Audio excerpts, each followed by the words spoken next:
جو ہے نا آپ حاصل کر پائیں گے اور سمجھ پائیں گے۔ اور اس کے سوا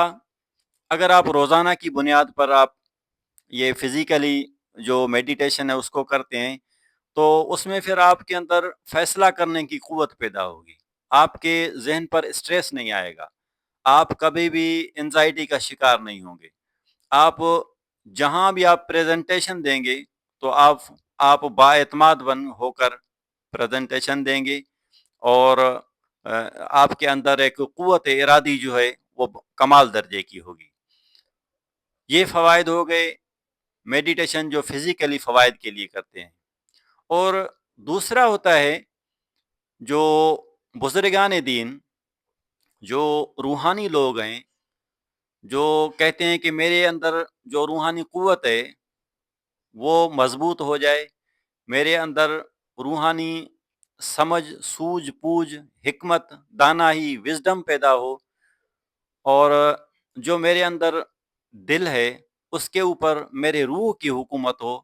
اور میرے اندر سے جو نیگیٹیوٹی ہے وہ نکل جائے، جس کو ہم نفس کہتے ہیں، اس کا دخل ختم ہو جائے، اور میرے اندر جو دل پر حکومت ہے وہ روح کی ہو۔ تو ان لوگوں کے لیے جو مراقبہ ہے اس کا طریقہ تھوڑا سا مختلف ہے۔ طریقہ یہ ہے کہ آپ آرام دہ نشست میں بیٹھیں، جس میں آپ کو کوئی کھچا وغیرہ نہ ہو، کوئی پریشانی نہ ہو، بڑے سکون کے ساتھ بیٹھیں، کمر سیدھی کر کے رکھیں، گردن کو سیدھی کر کے رکھیں، تو اس سے زیادہ فائدہ ہوگا۔ اگر آپ کمر اور گردن سیدھی نہیں رکھتے تو اس سے کم فائدہ ہوگا، نقصان پھر بھی کوئی نہیں ہے۔ اور اپنی جو اندر سانس جا رہی ہے، آپ جو سانس لے رہے ہیں اور جو سانس آپ چھوڑ رہے ہیں، باہر نکال رہے ہیں، تو اس ردھم میں ذکر کو شامل رکھیں۔ پھر آپ کو اپنے پیر سے، مرشد سے جو بھی ذکر ملا ہے اس کو آپ اس سانس کے دھیان میں پڑھیں۔ مثلا کسی کو اللہ کا ذکر ملا ہے تو وہ سانس اندر جاتے ہوئے اللہ کا لفظ دہرائیں، اور جیسے وہ سانس باہر آ رہی ہے تو ہو کا ذکر دہرائیں۔ لیکن جس کو اپنے پیر سے، اپنے استاد سے جو اجازت ملی ہے اس طریقے سے، مثلا کسی کو لا الہ کا ذکر ملا ہے تو وہ بھی اپنے اس سانس کی ردھم میں اس کو پڑھے، مثلا کسی کو اور کوئی ذکر ملا ہے تو وہ بھی اس کو اس دھیان میں پڑھے۔ اب ایک اور بھی اس کے ساتھ لازمی کام ہے، وہ یہ ہے کہ اپنی پیشانی پر اپنے پیر کے تصور کو رکھیں، اپنی پیشانی پر اپنے پیر و مرشد کا جو تصور ہے اس کو محسوس کرتے ہوئے آپ یہ سارا کام کر رہے ہوں۔ یہ جو طریقہ کار ہے یہ مراقبہ بزرگان دین کا شیوا ہے۔ جو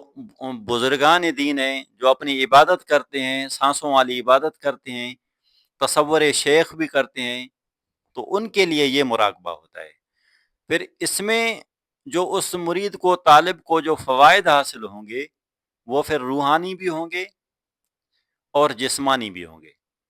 اسپریچول بھی ہوں گے اور فزیکل بھی ہوں گے۔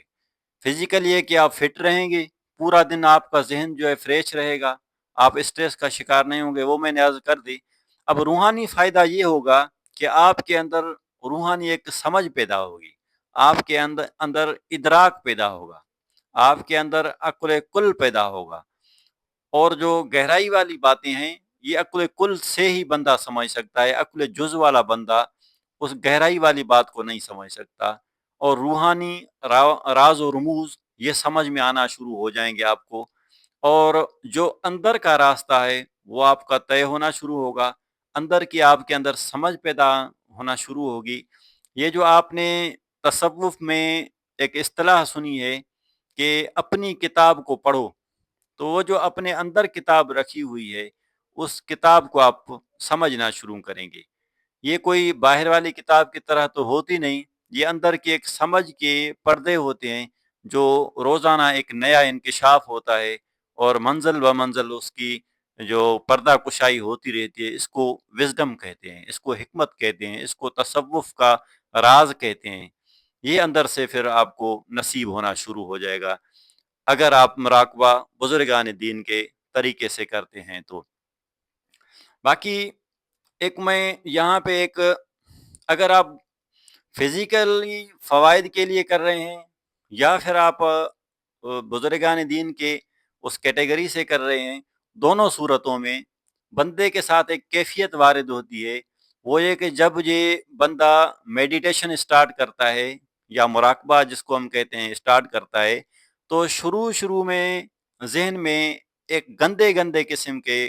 خیالات پیدا ہوتے ہیں، تو اس سے آپ پریشان مت ہوں۔ یہ جو اپنے اندر میں اپنے ذہن میں جو یہ گندگی بھری ہوئی ہے، یہ گندگی نکل رہی ہوتی ہے، اس لیے آپ کو شروع میں گندے خیال آئیں گے،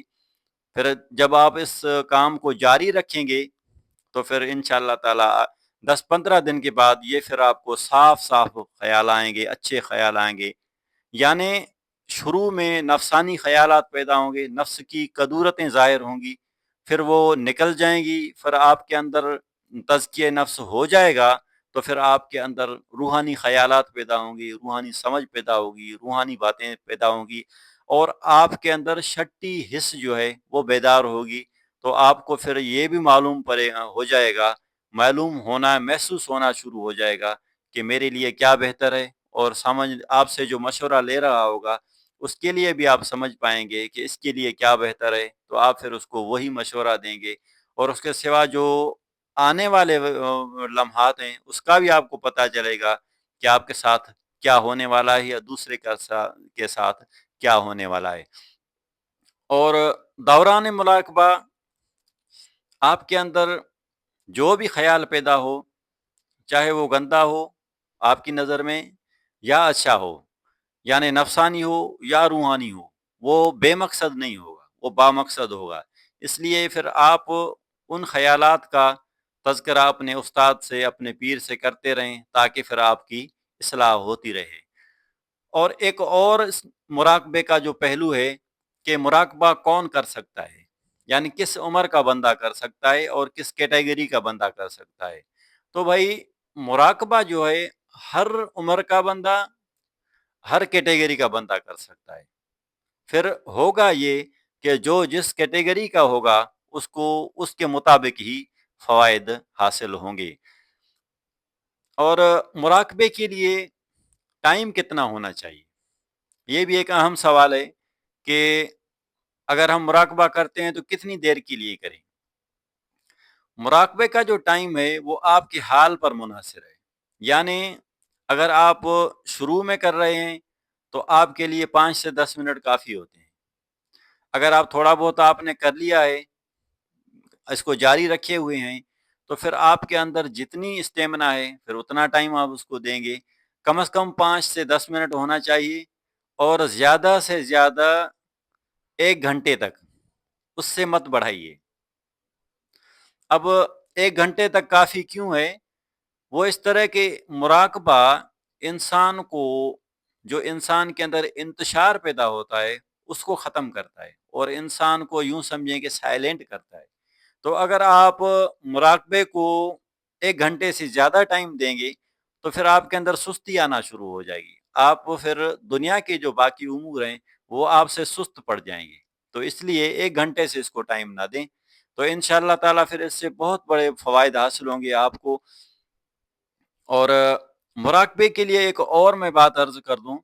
کہ اگر آپ مراقبہ شروع کرتے ہیں تو اپنی زندگی میں سے تھوڑا سا ٹائم زبردستی نکال لیا کریں، ٹائم ٹیبل بنا کے، پھر روزانہ کی بنیاد پر مراقبے کو جاری رکھیں، تو جب آپ روزانہ کی بنیاد پر مراقبہ کرتے رہیں گے تو اس سے پھر آپ کے اندر درجہ بدرجہ، یوں سمجھے آہستہ آہستہ، اور ایک مسلسل ایک یوں سمجھیں کہ فائدے کی طرف آپ جائیں گے، تھوڑا بہت روزانے کی بنیاد پر آپ کو فائدہ ہوتا رہے گا، جیسے دن گزریں گے تو پھر آپ کی کیپیسٹی بھی بڑھتی جائے گی، آپ کی سوجھ بوجھ، آپ کی سمجھ میں فرق آتا جائے گا۔ اگر آپ اس کو چھوڑ دیں گے تو پھر وہ آہستہ آہستہ آپ کا حال جو ہے وہ کم ہوتا جائے گا، تو اس لیے حضرت مولا علی مشکل کشا کا فرمان ہے الاستقامت فوق الکرامت، تو جو استقامت ہے نا وہ کرامت سے بھی بڑھ کر ہے، یعنی استقامت کے ساتھ آپ جتنا ٹائم نکال سکتے ہیں تو اس کو آپ جاری رکھیں، یہی آپ کے لیے اور ہمارے لیے بہتر ہے۔ اگر ایک دن آپ نے 2 گھنٹے کر لیا اور دوسرے دن آپ نے کیا ہی نہیں، یا پھر ایک دن 1 گھنٹہ کیا دوسرے دن 5 منٹ کیا، تو اس سے پھر آپ خود ہی ڈسٹرب ہو جائیں گے، یعنی آپ کی سمجھ خود بخود الجھنا شروع ہو جائے گی۔ تو اس لیے اس سے بھی پرہیز کریں، کچھ پرہیزات ہوتی ہیں۔ ایک اور بات میں عرض کر دوں کہ کھانا کھا کر پیٹ بھر کے سیر ہو کر پھر بیٹھ کر یہ آپ عبادت مت کریں، تو اس سے بھی آپ کا دھیان جو ہے وہ ٹکے گا نہیں کبھی، اور اتنی بھوک بھی نہ ہو کہ آپ بھوک سے نڈال ہیں اور پھر آپ مراقبہ کر رہے ہیں، تو پھر اس سے بھی خیال نہیں ٹکتا۔ تو اس لیے تھوڑا یعنی کھانا کھانے کے 2-4 گھنٹے کے بعد کر لیں، یا پھر کھانا کھائے ہوئے آپ کو 4 گھنٹے ہو گئے، دوسرے کھانے میں ابھی ٹائم ہے اور آپ کے اندر شدت نہیں ہے، تو پھر آپ اس ردھم میں بیٹھ کر کریں۔ یہ ایک لوازمات ہوتے ہیں، اگر لوازمات کو آپ جاری رکھیں گے تو آپ کے لیے اور آسانی ہوگی اور زیادہ فوائد حاصل ہوں گے۔ تو آخر میں دعا ہے کہ اللہ رب العزت آپ اور ہم سب لوگوں کو صحیح طریقے سے مراقبہ میڈیٹیشن کرنے کی توفیق عطا فرمائے۔ وما علینا الا البلاغ المبین۔